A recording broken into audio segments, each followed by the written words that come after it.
So once again, good afternoon or good morning or good evening, everybody. So this is the fourth webinar of our school. And today, our speaker is Frédéric Bertrand. It's from CE Cadarache Energy Division. And he will talk about and will focus on the differences among PWR, SFR, and mainly on molten salt fast reactor. So, Frédéric, the floor is yours. Okay, hello everybody. So here I will start first by providing an outline of my talk. So I will introduce the analysis I will present there, and then I will present an overview of the main features of molten salt reactors, pressurized water reactor, and sodium fast reactor. And then I will give some specific reactor features in order to compare the three reactor concepts, starting by core physics and control of the core power. Then I will talk about performances of the concept, and finally a few words about thermohydraulics. In the following part, I will talk about the impact of the specific features of each concept on normal operation and on system design. And finally, I will provide some information through a simplified analysis on the impact of design features on safety. And when talking about safety, so it deals mainly with prevention and mitigation of severe accidents. So I mean accident leading to unwilling releases, because as you will see, regarding molten salt reactor, we have to define what is a severe accident since the core is already molten. And then I will conclude this comparison. So here, what was the approach and what are the objectives of this webinar? The objective is to provide a comparison based on the intrinsic features of each concept. I mean, this comparison does not rely on detailed systems calculation or on already or living simulations as we've seen before in the former presentations. So there is no need for detailed calculation, and anyway, we will provide some performance and safety relevant comparison element. Through this comparison will be performed through criteria aiming at traducing the expected nominal and transient behavior of each concept. The way to proceed was first to choose a representative design for each reactor concept, and I will present those designs, and then to compare operating points and the consequences of these operating points. As well, we have compared each coolant features, the core material, and the neutron physics features in order to, in particular, assess the dynamics of the reactor and what would be, in some operating situations, the gross delay and the time led to reach some limits of the reactor.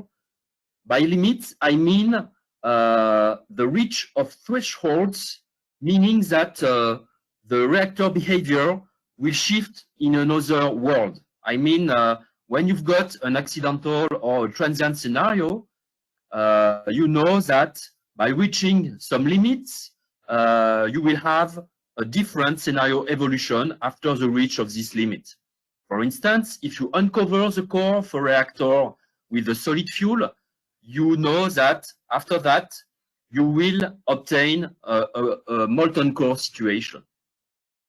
So the aim of this is to identify the changing in the courses of the accident and to assess finally concepts regarding its melting prevention, its release prevention capabilities, and its mitigation capabilities in terms of severely degraded situation. So first, let me talk about the working horse that we have considered for the molten salt reactor. So it is a reactor that you probably know here in this European framework, and it is the molten salt fast reactor as developed in the SAMOSAFER previous European project dedicated to molten salt reactor, and I took into consideration the fluoride version. So here you've got the operating point in this table, here in the right top side of the slide. And the core power is 3 gigawatts, thermal gigawatt. And here you've got the core inlet temperature with a delta T of 100 degrees. That means an outlet temperature near 800 degrees Celsius. And an important thing is that the reactor is not pressurized. It means around 1 bar. So we have a fast break-term reactor. So it means a delayed neutron fraction of about 350 ppm without taking into account the precursors. And so these aspects have been shown before because in reality this fraction is much lower, about 100 ppm. The voiding effect, if we can consider it in such a core, is largely below $0, of course, because if you void the core region, it means you void the fuel. The power density in the core region is about 300 megawatts per cubic meter, and here, so we've got thermal conductivity for the salt fuel of about 0.7 watt per meter per Kelvin, and a comfortable margin up to salt boiling, that is about 100 degrees Celsius between the boiling point and the hot point, the hot temperature of the reactor.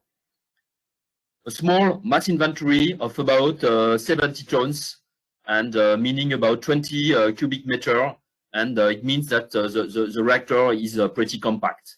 Here you've got the fuel circuit, and here an important feature is the emergency draining tank in order to spread and to cool the fuel in case of very severe degraded situation. We will see that later on in my presentation.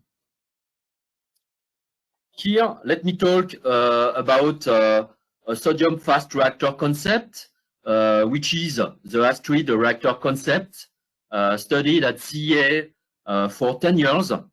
And here, once again, since it is a fast spectrum reactor, the delayed neutron fraction is about 350 ppm. The voiding effect is near to 0, thanks to specific design provisions. Because for a large sodium fast reactor core, for a classical core, this voiding effect would be larger than 0. The power density is not far from the molten salt fast reactor power density, that is around 300 megawatts per cubic meter, and we have steel claddings into the core. Once again, here you've got the primary vessel, and here the core region. Here you've got the internal component, and with here the pump powering the fluid into the core from the cold pool to the hot pool here, separated. These pools are separated by the inner vessel wall here. And here you've got the heat exchanger, the intermediate heat exchanger, driving the intermediate circuit into the primary circuit, and into which you've got the heat exchanges between primary side and secondary side. The noticeable point is the very good thermal conductivity as a liquid metal, and among the liquid metal, the sodium features are very good. So it means 2 orders of magnitudes larger than the salt fuel mentioned before. The boiling temperature is near 900 degrees Celsius, and we've got here a large mass inventory, despite the lower thermal power of this concept compared to the previous one, because the thermal power is only 1,500 and 500 megawatt, and yet the inventory is 2 orders of magnitude larger. So here you've got a core cooling that requires mainly heat sinks, because due to the large thermal conductivity of sodium and due to the pool concept type, the flow path between heat exchanger and core is pretty obvious, and you almost don't need to circulate the sodium in order to cool the core. And an interesting point, we've got 4 safety barriers here: the cladding of the fuel pin, the main fuel vessel, the safety vessel around it here, and then the reactor building. And due to the reactive features of the sodium, we adopted in-vessel fuel retention in case of core melting situation. Let me talk now about PWR reactor design considered. So this is the 1300 electrical megawatt French PWR design. Here the core power is once again several thousands of megawatts, and this time we've got a thermal spectrum.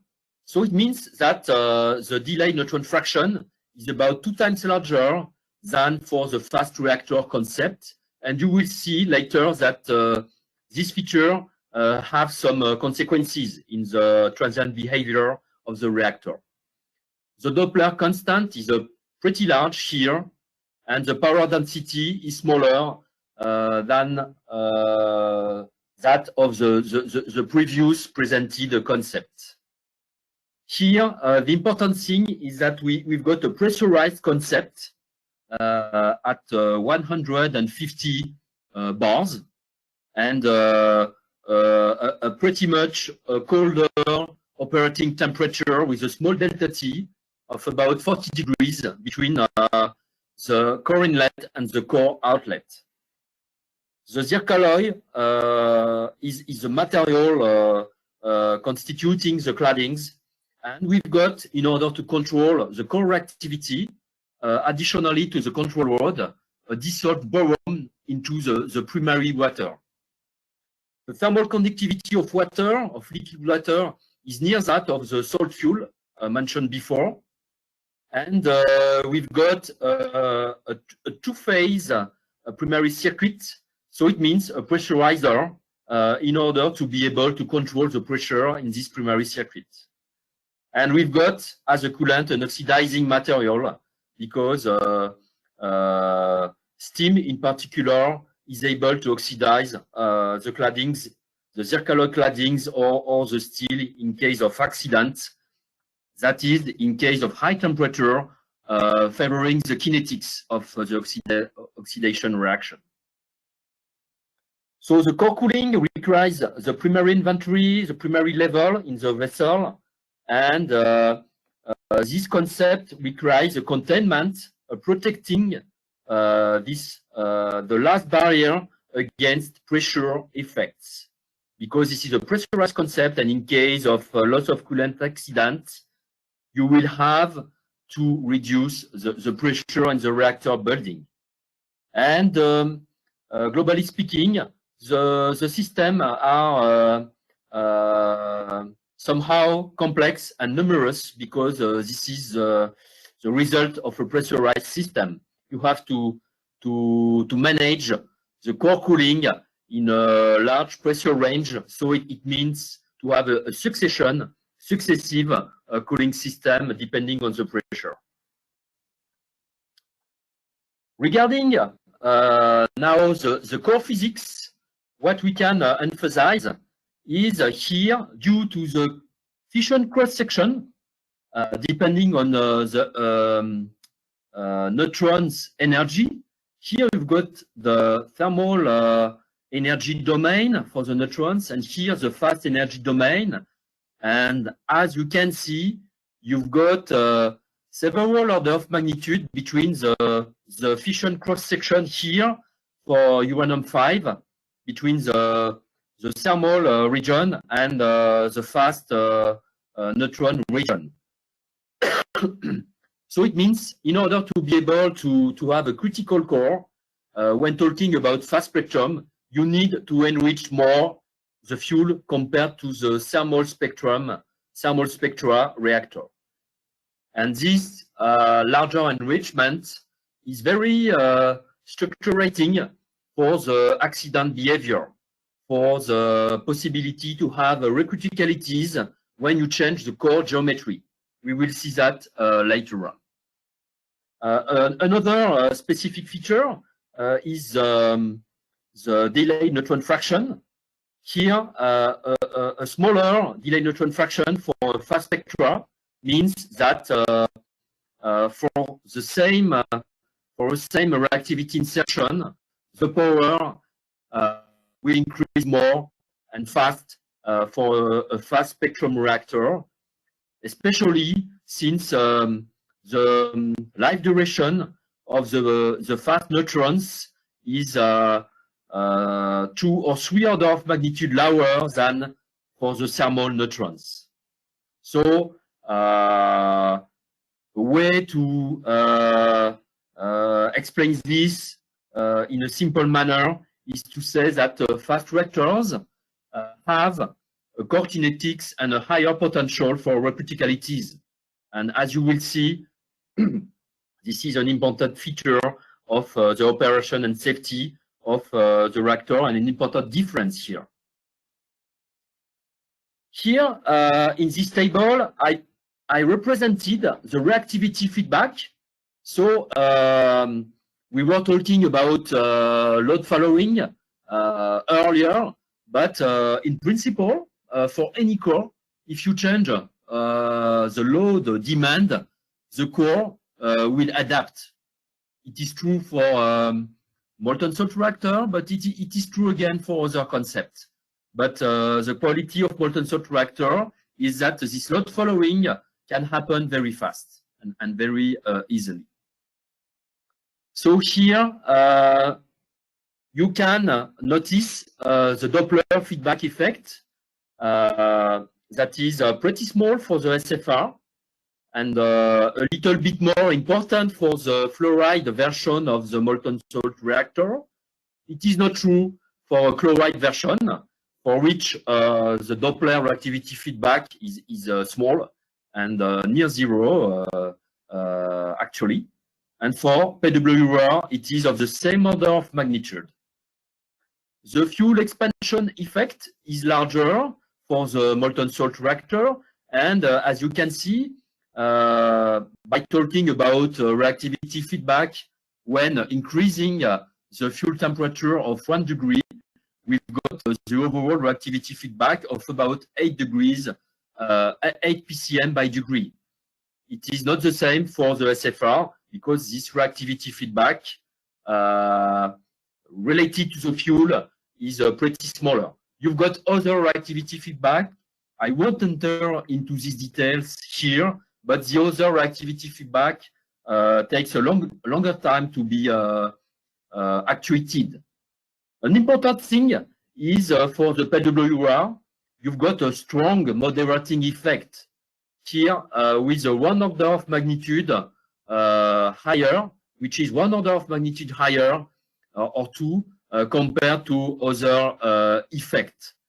So very frequently we talk about the large reactivity feedback of MSR, but as well you have to notice that there is a strong coupling between the coolant temperature and the reactivity feedback in a PWR.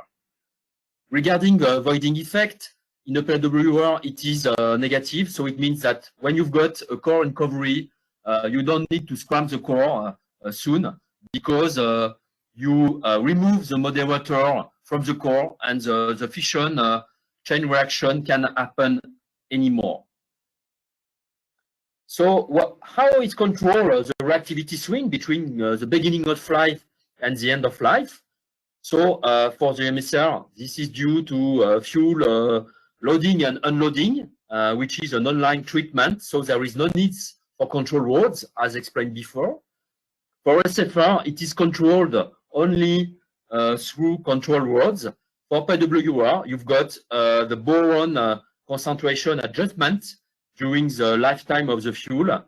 And as well, you've got the control rods position, the control rods location. How is controlled the reactivity? I mean during operation. So for the MSR, as shown before, this is through fuel temperature, and so it means flow rate adjustment and load adjustment and load control.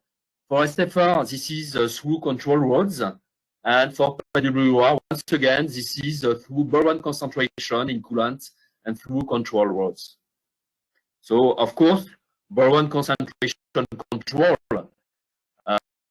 is a slower process compared to control rods location adjustment. Here, few words about the performance, the compared performance of the concept. So here you've got the core outlet temperature.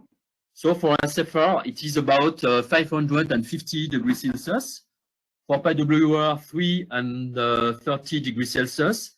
So I put here in blue some features that could be considered somehow as positive.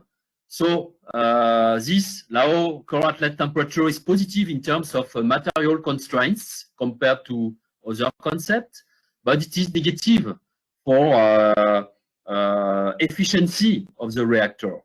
Because if you want to increase efficiency, basically you have to increase core outlet temperature according to the Carnot thermodynamic efficiency, if you want to talk in a simple way. Here, the maximum fuel temperature is pretty low here for MSR compared to the other concept, and this high temperature implies a limited life duration for the fuel. The core circuit. So if the fuel and the core fuel, the coolant is not pressurized, it is a good feature because it implies a quite simple reactor with a margin to coolant boiling, and this margin is a parameter that enables to have a non-pressurized reactor. Here, the burn up. So with a fast spectrum, you can have larger burn up. So I provided here some order of magnitude, and here this is let's say a UFO because this burn up. I talked with Elsa, and we agreed to say that this value, in order to be compared to other concepts, should still be defined. Since we load and unload during operations the fuel, we are not able to compare. So I provided here larger than 100 gigawatt day per ton, because I've seen some combustion rate about 30 ton% for this concept. So it means larger than this value. The capability to be breeder and burner can be adjusted for the fast spectra, which is not the case here for PWR, and it enters in the balance in terms of performance. Coolant features here as a comparison.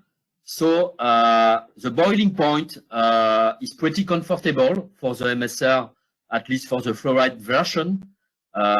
Instead of PWR, into which we have a nucleate boiling in normal operation, and we want to avoid a fin boiling regime, but we take benefit of high flux when you've got a nucleate boiling regime, moderate nucleate boiling regime. We take benefit of that to increase the heat flux.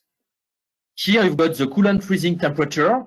So here I put it as a drawback, because here this is a very structuring for the design here of the secondary side of the SFR, and here for the margin to fuel solidification, to coolant solidification for normal operation, and for let's say cooling transient for the molten salt reactor.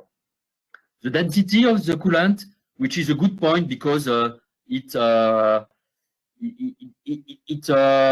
gives a large thermal inertia to the coolant, and the same for the heat capacity, which is larger for the water.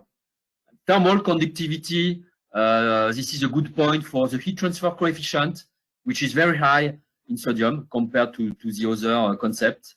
And here you've got an order of magnitude of dynamic viscosity, which is important for pumping power that you should deliver to drive the coolant into the fuel circuit here. And as you can see, the needed pumping power is larger for the molten salt reactor. So the sodium, as a conclusion, the sodium has very good thermophysical properties, but it is a chemical very reactive with water. And the sodium water reactor is an explosive and exothermal reaction that we have to take care about. And it burns spontaneously with air. And this is not the case for water and for salt. But for salt, we have to manage reactivity of the coolant. So it means to take care, to take some specific provisions for maintenance of heat exchanger of pumps, for instance. Light water moderates but captures neutrons as well. And compared to heavy water, we need to enrich the fuel even in a thermal spectrum. Water and secondarily the salt are optically transparent, and this is a good point for expansion and repair. In sodium, we need to develop some specific diagnostic means in order to have a look into the primary circuit, in order to have a look and to repair and to inspect the components. Coolant features. Another point intrinsic to each coolant is the natural convection capability. So here we can analyze with a very simplified methodology what are the intrinsic features of each coolant. So for doing this, we have compared the delta T, what is needed between the hot spot and the cold spot of the circuit in order to be able to drive the coolant. And we have normalized this to the water, that is the better coolant here for this point. So here the delta T needed, all other things being equal, is 1. And for the SFR, the delta T needed would be about 15. The analysis is done as follows. That is, we compared the driving term for the natural circulation to the resistive term. Here you've got the definition of each variable if you are interested. I won't go into details, but basically here you've got the pressure losses into the circuit, and here the delta of a density of the fuel due to temperature variation. And here you consider that you've got to extract the residual power, and by playing with those relations, we can express the delta T natural circulation as a function of a term corresponding to the reactor features here, and another terms corresponding to coolant features, and here to the driving height that is necessary. And of course, in order to compare the three coolants, we have equalized, we have balanced the parameter A and H for all the concepts. And at the end, we have those results that show that PWR has the best natural convection, especially if we consider a boiling regime, which is not the case here. Here we are purely liquid, and compared to the salt and the sodium.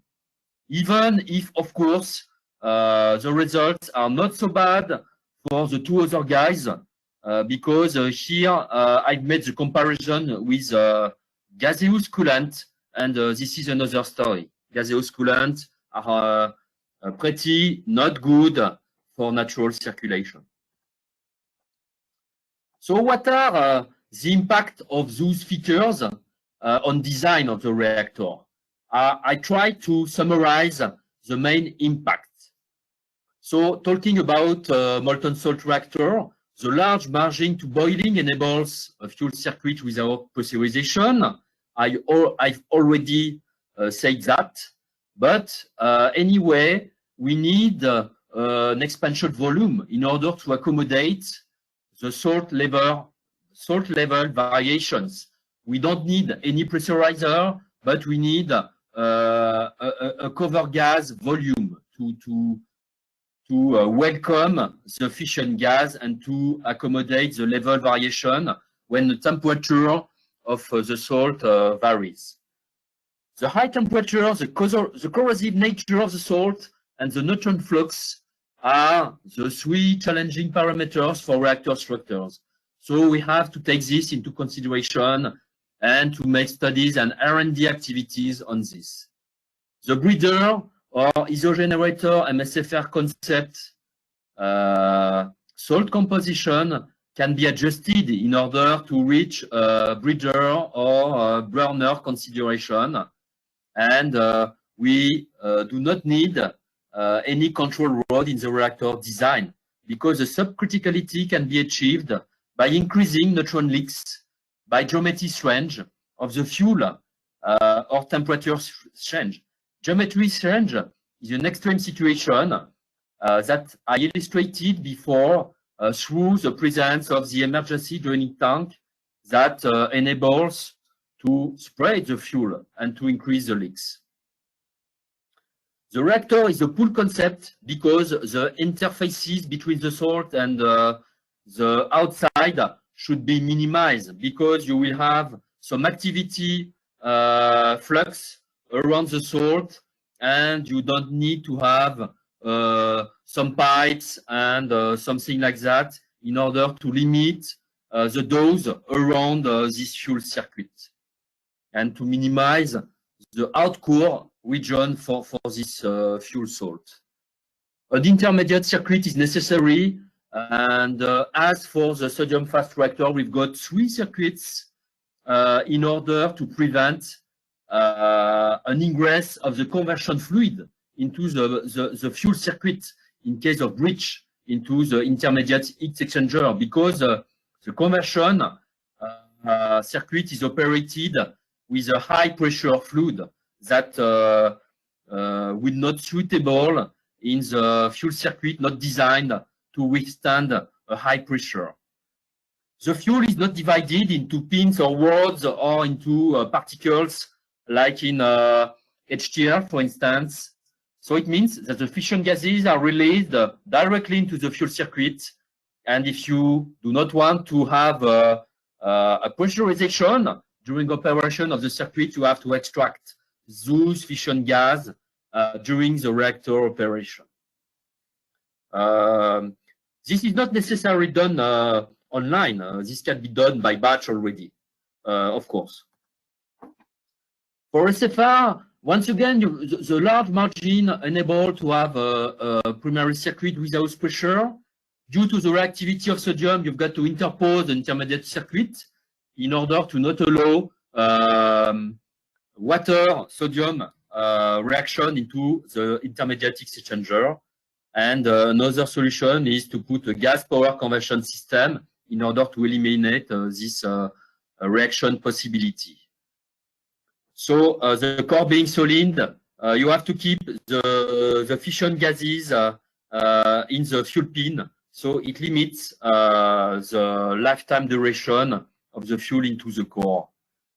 Due to the high residual power, you have to provide, and especially if you want to put minor actinides in the fuel assemblies, you have to cool down the core to reduce the residual power before handling, if you don't want to have a fuel handling under sodium. For PWR, you have a pressurized system, and so it means a complex operating procedures compared to the other systems, and numerous systems in order to cover the whole pressure range for reactor operation. So there is strong coupling between the strongest coupling between the coolant temperature and the core reactivity, and also coupling with the boron concentration. So you've got to prevent clear water ingress into the core, and to prevent the total depressurization of the steam circuit. So steam being oxidizing fluid, and so you've got to foresee some aspersion system to decrease the pressure in the reactor building in case of breaks, and to recombine hydrogen in order to limit the possible pressure due to hydrogen burn in case of accident. However, the operating feedback is very large for PWRs, so the design background is very robust, and this concept is very mature, and so we have done some design improvements, and the performances, safety, and availability of those reactors have been improved. And water is very abundant and available, and it enables to refill the reactor in case of ultimate provision. For operation, so there was some operation and control demonstration and illustration before, so I will not stress a lot on this, but I will emphasize on the necessity to well control the fuel composition and to monitor carefully during operation the fuel temperature directly related to reactivity in the absence of control rod, and in order to control the fuel concentration into the salt, in order to do not have precipitation of some species into the fuel salt. And one another point, the coupling between the flow pattern fluctuations due to turbulence and the fissile material space distribution should be controlled and tested in order to ensure a stable reactor power during operation. For SFR, the opacity and reactivity of sodium implies some specific procedure and instrumentation that would enable to improve this concept by ultrasonic thermometer or something like that, for instance. The oxygen and hydrogen concentration in the sodium are to be carefully monitored in order to avoid some oxide precipitation and to detect as early as possible water-sodium interaction on the secondary side. Draining of secondary side is foreseen in case of sodium fire because we don't know where is the fire, and we don't want to let the situation to be degraded, and it is the same in case of break into steam generator tubes.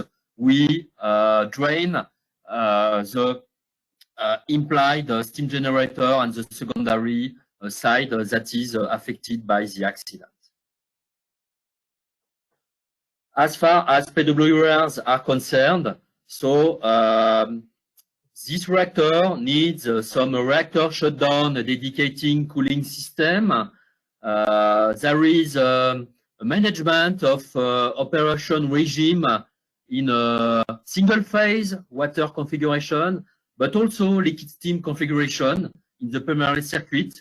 And so the procedure are tricky in order to go from the cold state to the operational nominal state. You have to control the turbine steam bypass manually, and so we need two operators in order to control the reactor, and we need to diverge by controlling as well the boron concentration. Anyway, there is a large operating feedback, and it has been shown that all these aspects were manageable with a high reliability level. Here, several words about the Grass delay up to core phase change or to geometry change. We have several margins already mentioned, margin to boiling or to solidification as far as the molten salt reactor is concerned. For this fuel, the important margin are solidification or vaporization. It is not melting as for a solid core. You have as well the margin to material boiling, of course, because when you are talking about boiling, it means vapor formation and potentially interaction with reactivity of the core and possible mechanical work if you expand the vapor that is formed. So the time period can be expressed through very simple energy balance expressed here, and I've made the exercise. So here you've got the threshold that are expressed here. So nothing very specific to mention except the large boiling margin for the coolant for the fast reactor concept, and the small margin to solidification for the molten salt reactor concept. So what we can observe here is that for the SFR, due to the very large coolant inventory, we have in residual power about 10 or 20 hours before something happens in terms of coolant boiling. Some troubles would be encountered before because the coolant boiling temperature is larger than the significant creeping temperature of the vessel. But if you take only into consideration, and if you consider that you can cool the vessel, the time is comfortable. For the two other concepts, the order of magnitude is several tens of minutes. In terms of loss of inventory, due to the small inventory of the molten salt reactor and due to the pressurization of the water reactor, you have only several minutes compared to 1 hour here for the sodium fast reactor. What we can keep in mind here is that we need some provision in order to cool passively the molten salt reactor compared to the SFR. This is the emergency draining tank in order to increase the heat surface exchanges. And we've a 9-earth salt in this reactor concept, which act as a thermal buffer in order to unstore the salt energy. The large coolant inventory is a good point for SFR, and PWR concepts are sensitive to loss of coolant accident and to depressurization due to the high pressure operation. And so it is necessary to inject some water to restore the coolant inventory in order to prevent a severe accident. What about neutron physics features? Here, if you want to take a very simple glimpse on to reactivity evolution, when you are in a critical situation, the reactivity, the core power evolves as a function of the reactivity that you can insert in the core minus the delayed neutron fraction divided by the lifetime duration of the prompt neutrons.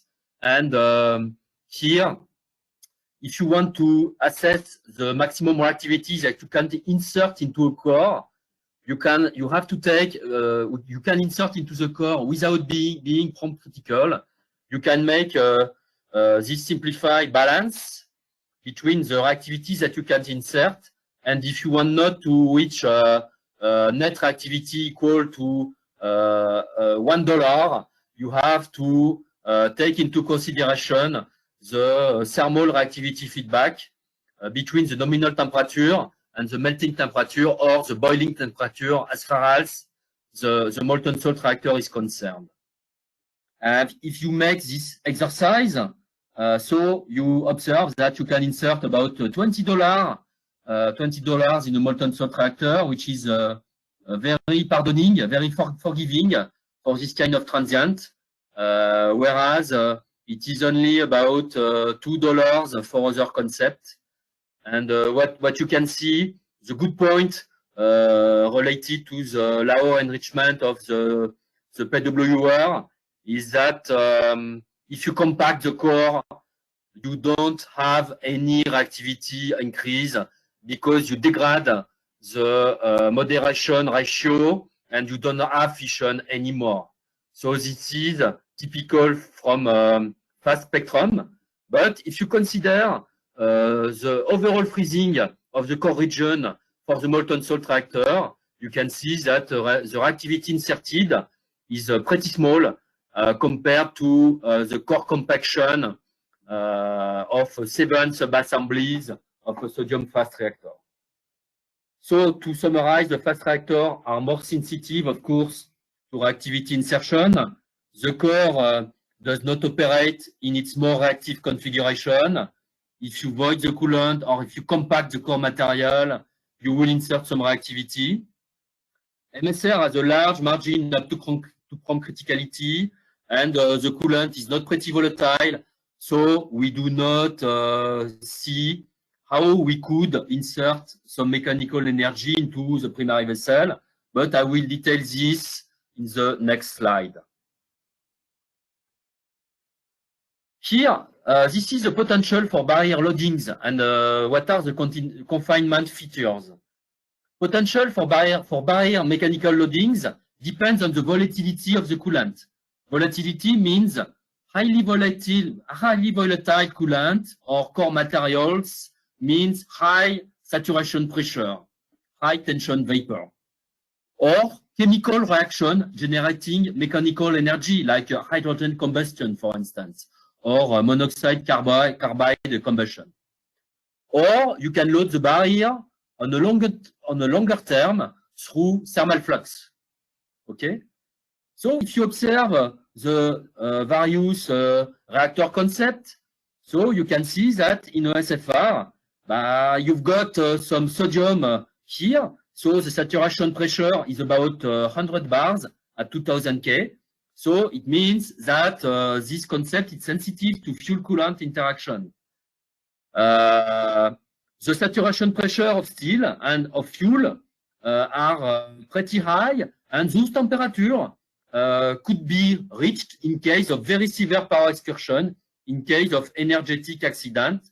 That's why we have to mitigate such a possible power excursion by extracting the fuel from the core region. This is the solution adopted in the ASTRID core concept.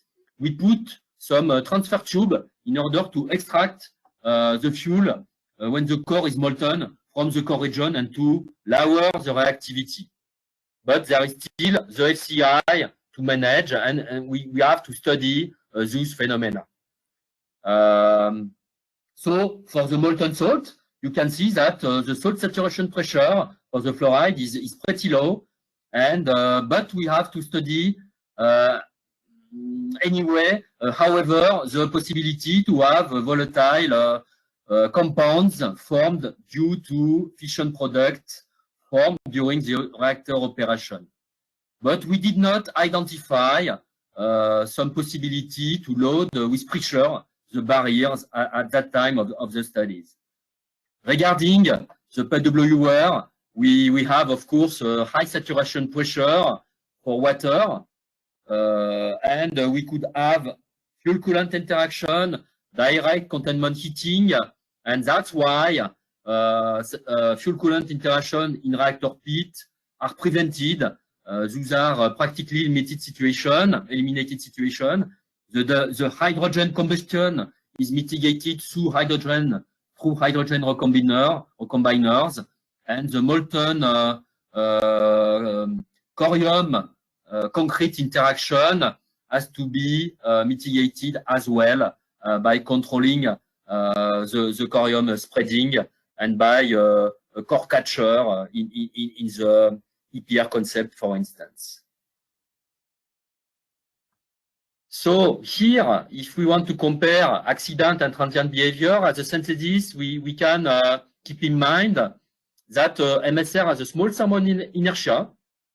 That means that we've got to transfer the fuel in order to be able to cool it passively in case of loss of all the normal and usual DHR means. But there is a good mitigation capability because no large mechanical loadings are identified. SFR has a large margin to boiling, a large coolant inventory, so it provides good prevention capabilities, but there is the potential for criticalities and for mechanical loadings and a short time frame for severe accident. And we need to keep the sodium into the primary vessel in order to avoid primary sodium contaminated fire. For the pressurized water concept, we've got a low margin to boiling, an oxidizing coolant, and so we need some system for prevention of zircaloy oxidation and of we need mitigation systems that have been implemented to recombine hydrogen and to limit loading of concrete and loading of the vessel, depending the in-vessel retention strategy or the out-vessel cooling. But severe accident does not deal with power excursion. They are only related to cooling issues. To conclude my speech, PWR general features are the following ones. This is a very common, transparent, and good coolant, not very reactive at the operation temperature, but which implies to operate under high pressure. Active systems and boron in water implies well-designed reactor control systems and adapted procedures, but they are manageable as shown by the operating feedback. Fuel cycle is not closed, and resources and waste management is aimed to be improved through generation 4 concepts. For instance, supercritical water reactor is envisaged in a fast spectrum version. Low official enrichment enables forgiving accident behavior regarding reactivities issues. As far as sodium fast reactor is concerned, sodium cooling capabilities overcomes its manageable drawbacks as illustrated by the operating feedback and as shown by the reactor building under project and under building into the world. The possibility to close the fuel cycle and to breed and burn and to adapt this strategy, and its only commercial concept already operated in fast spectrum nowadays has proven its good features. Challenging issues of the concept should be addressed, like in the ASTRID project, like we did in this project, and those are mainly inspection, in-service inspection and repair, sodium reactivity, decay removal and severe accident, passive prevention and mitigation by design. Regarding MSR, in fast version, general features, the high temperature, the complex salt composition, and the flow patterns imply the high-level salt monitoring and material challenges. But we are underway and we are under process to overcome those challenges and to study them in order to show the feasibility of the concept. The already investigated features have shown promises promising accidental behavior, and the simple and compact reactor design. The feasibility for a fast spectrum MSR is under investigation, and the SAMOSAFER project is a good location to aggregate the mandatory knowledge in order to get through and to succeed. And let's wish the decision to build an experimental reactor to confirm these good promises for our SAMOSAFER concept. Thank you for attention. If you have some question, I will be happy to answer.